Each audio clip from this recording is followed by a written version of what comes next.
Madam. So, అన్న గోసాని ఏంటది కృష్ణమురళి ఆయన నోటి దురుస్తనమా లేకపోతే ఎట్లనో తెలియదు కానీ ఇక్కడ అన్న పోలీసులు అయితే అరెస్ట్ లో చేశారు. అనిపించలే సో నాకు. యాంకర్ శ్యామల లాంటి వాళ్ళు ఆయనకు సపోర్ట్ చేస్తున్నారు. సో ఇది ఎంతవరకు కరెక్ట్ అంటారు? ఇప్పుడు ఓకేనా? అది తప్పే కదా. భూషాని గారు మాట్లాడే విధానమే ప్రతి ఒక్కరికి నచ్చదు యాక్చువల్లీ. ముఖ్యంగా ఆడవాళ్ళకి అస్సలు నచ్చదు.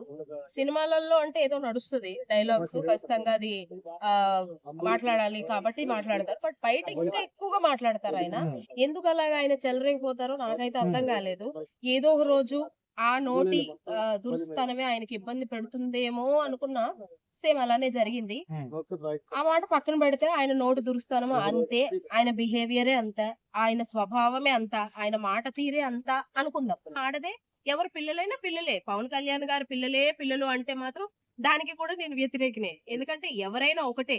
మళ్ళీ ఇది వినేసి ఎవరైనా కింద కమెంట్స్ పెడతారేమో. నేను అనేది ఏంటి అనేది కరెక్ట్ గా విని ఆ తర్వాత మాట్లాడండి, అంటే లేదంటే పోసారి గారిని అరెస్ట్ చేయడం కరెక్టే అంటారా? కరెక్టే. ఆ. ఎందుకంటే ఇంకొకసారి ఇంకొకరు ఇలా మాట్లాడకుండా ఉంటారు. ఉమ్. కరెక్టే. ఓకే. సో ఆయన చాలా నాలెడ్జ్ పర్సన్, ఇండస్ట్రీలో కూడా మంచి పేరుంది. సో ఇలా నాలెడ్జ్ మాట్లాడడం ఎక్కువైపోతే ఇదిగో ఇలా తయారవుతారేమో అనిపిస్తుందండి ఒక్కోసారి.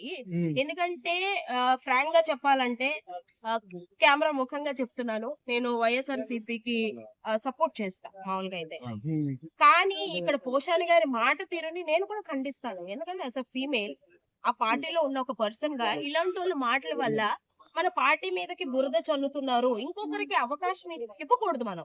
ఎవరైనా మాట్లాడాలి, ఒక విశ్లేషకుడు వచ్చి మాట్లాడాడు అంటే ఇంకొకరు క్వశ్చన్ చేసేలా ఉండకూడదు. అరే ఆయన చెప్పింది కరెక్టే కదా, మన పార్టీ మీద ఇంత ఉంది, మంచితనం ఉంది, ఇంకొకటి ఎలా వచ్చి మాట్లాడతారు, ఈయనకి ఒక మైక్ ఇవ్వండి అనేటట్టు ఉండాలి. కానీ అరే ఇంకొకసారి ఆడికి మైక్ ఇవ్వద్దురా బాబు, ఏం మాట్లాడతాడో తెలియదు అనేటట్టు ఉండకూడదు అనేది నా ఇంటెన్షన్.